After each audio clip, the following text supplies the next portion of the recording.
전능하사 천지를 만드신 하나님 아버지를 내가 믿사오며 그 외아들 우리 주 예수 그리스도를 믿사오니 이는 성령으로 잉태하사 동정녀 마리아에게 나시고 본디오 빌라도에게 고난을 받으사 십자가에 못 박혀 죽으시고 장사한 지 사흘 만에 죽은 자 가운데서 다시 살아나시며 하늘에 오르사 전능하신 하나님 우편에 앉아 계시다가 저리로서 산자와 죽은 자를 심판하러 오시리라. 성령을 믿사오며 거룩한 공예와 성도가 서로 교통하는 것과 죄를 사해 주시는 것과 몸이 다시 사는 것과 영원히 사는 것을 믿사옵나이다. 아멘.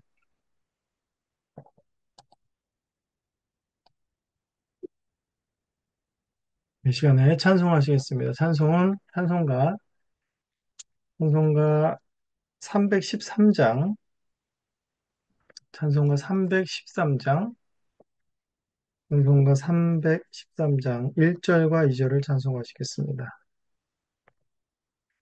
찬송가 313장 내 임금 예수 내 주여.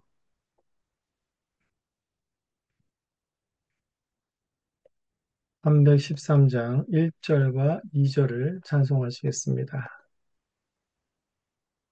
내 임금 예수 내 주여 이 죄인이 주님 앞에 한없는 은혜 받고서 내 생명 모두 드리오니 그 풍성하시는 종을 주 내게 내려주소서.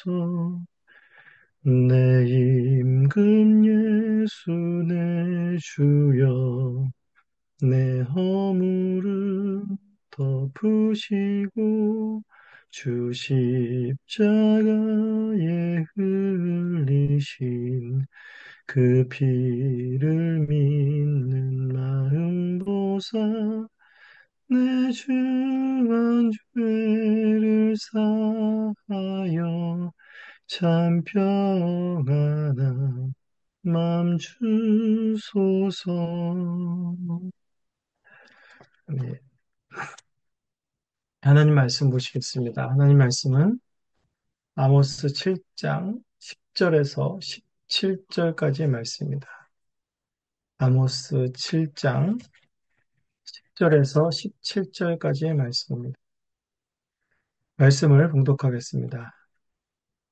때에 베델의 제사장 아마샤가 이스라엘의 왕 여로보암에게 보내어 이르되 이스라엘 족속 중에 아모스가 왕을 모반하니 그 모든 말을 이 땅이 견딜 수 없나이다.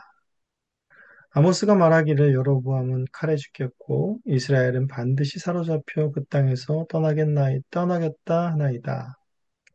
아마샤가 또 아모스에게 이르되 선견자야 너는 유다 땅으로 가서 도망하여 가서 거기에서나 떡을 먹으며 거기에서나 예언하고 다시는 베델에서 예언치 말라. 이는 왕의 성소요 나라의 궁궐이민이라. 아모스가 아마샤에게 대답하여 이르되 나는 선지자가 아니며 선지자의 아들도 아니니라. 나는 목자여 뽕나무를 재배하는 자로서 양떼를 따를 때에 여호와께서 나를 데려다가 여호와께서 내게 이르시기를 가서 내 백성 이스라엘에게 예언하라 하셨나니 이제 너는 여호와의 말씀을 들을지니라. 내가 이르기를 이스라엘에 대하여 예언하지 말며 이삭의 집을 향하여 경고하지 말라 하므로 여호와께서 이와 같이 말씀하시기를 내 아내는 성읍 가운데서 창녀가 될 것이며 내 자녀들은 칼에 엎드러지며 내 땅은 측량하여 나누어질 것이며 너는 더러운 땅에서 죽을 것이요 이스라엘은 반드시 사로잡혀 그의 땅에서 떠나리라 하셨느니라. 하나님의 말씀입니다.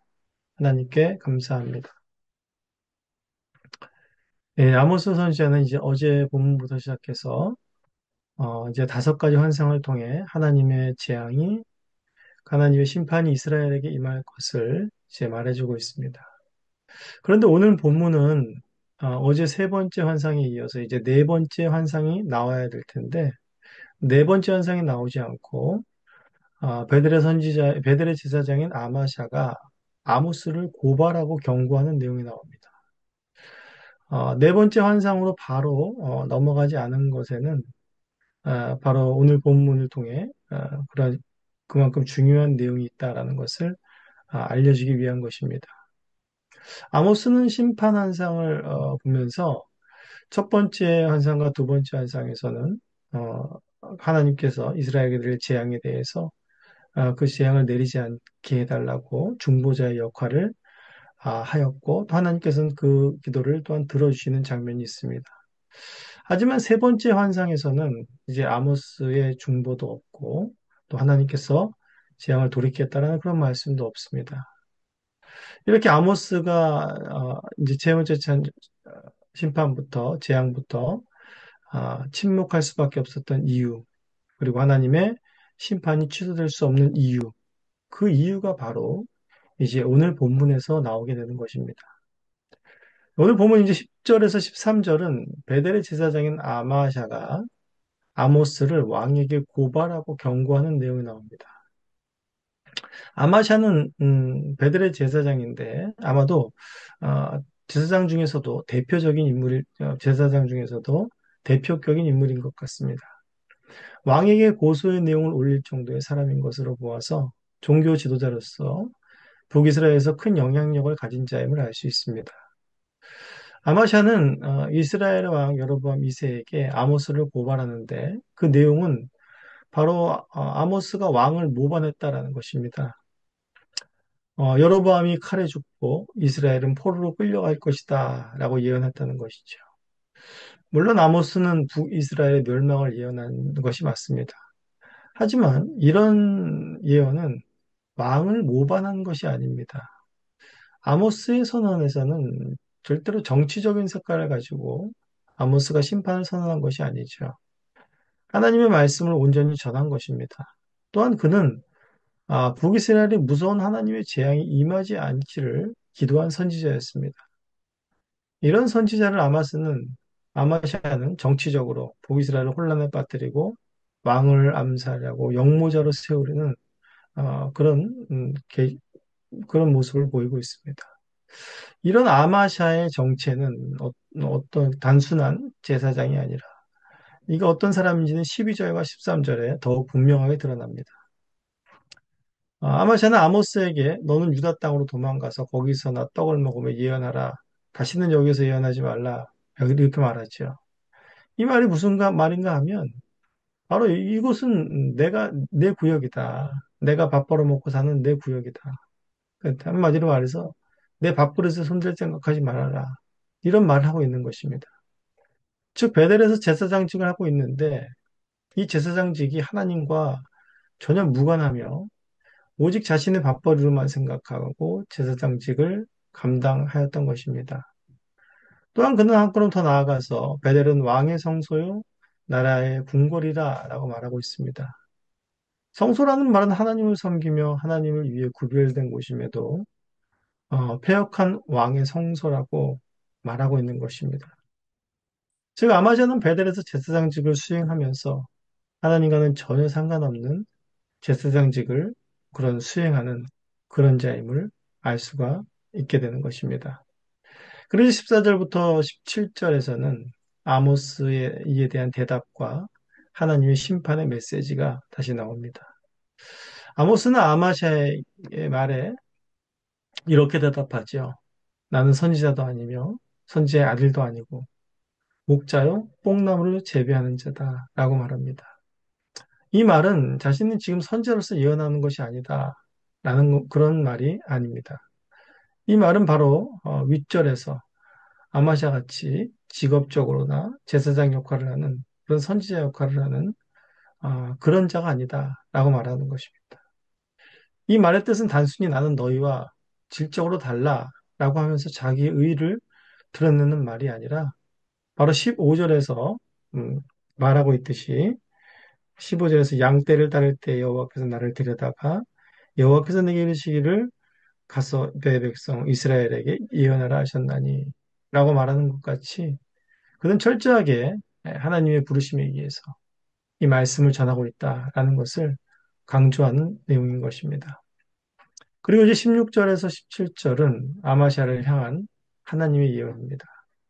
첫 번째로 아마샤는 다섯 가지로 아마샤에게 예언을 하는데 바로 네 아내가 창기가 될 것이다 라고 예언하는 것입니다.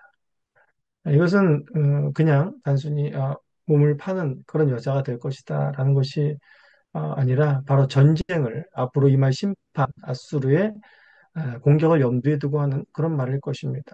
전쟁으로 인해서 여인들이 겪게 되는 비참함이라는 것은 말로 할 수가 없지요. 그런데 그런 비참한 가운데 너의 아내가 노리게 될 것이다 라는 이런 말씀인 것입니다. 그리고 두 번째로는 아마샤의 자식들이 또한 칼에 죽을 것이다 라는 말을 하고 있습니다.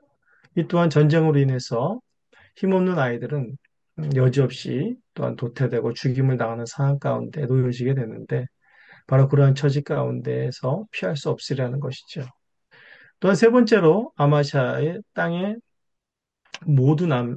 아마샤의 땅이 모두 남에게 나뉠 것이다 라고 말합니다. 즉 세속적인 방법으로 축적한 그의 부는 모두 사라질 것임을 이야기해주고 있습니다. 그리고 네 번째는 또한 아마샤는 더러운 땅에서 죽을 것이다 라고 말하면서 그 이방 땅에서 죽을 것임을 말하는 것이고 또한 다섯 번째로는 이스라엘은 이방의 포로가 될 것이다 라고 말하고 있습니다. 즉 아마샤에게 말한 이 무서운 심판은 바로 아마샤 개인에게만 미치는 것이 아니라 아마샤를 포함해서 북이스라엘 전체에게 미칠 재앙을 또한 이야기하고 있는 것입니다. 어, 오늘 본문을 통해서 좀 생각해 볼 것은 무엇인가 하면 아마샤는 북이스라엘의 풍요와 번영의 시대를 살아가면서 어쩌면 모든 방면에서 다 누리며 살았던 그런 자입니다. 제사장의 번듯한 직분으로 종교적인 지위도 갖고 있었고 또한 부도 상당히 취하고 있었던 것으로 보입니다. 한마디로 명예와 건강과 부와 가족 모두 다 가진 자였던 것이었습니다. 그러나 가장 중요한 건 한 가지를 버린 자였죠. 바로 하나님과 무관한 삶을 살았던 자라는 것입니다. 제사장은 하나님께서 정하여 주신 직분이요. 백성들의 죄를 속하며 하나님과 백성들이 함께 할 수 있도록 연결하는 그런 중요한 역할을 하는 직책이었습니다. 하지만 아마샤는 제사장이라는 명분으로 장사를 하는 사람이었던 것 뿐입니다. 이것은 단지 아마샤 한 개인의 모습뿐만이 아니라 바로 이스라엘의 왕과 백성들의 모습을 대표하는 모습이었다고 볼 수 있습니다. 이런 북이스라엘 향해서 아모스는 이제 더 이상 중보를 할 수가 없게 된 것입니다. 아모스는 또한 이들을 통해서 철저하게 배척당하게 된 것입니다.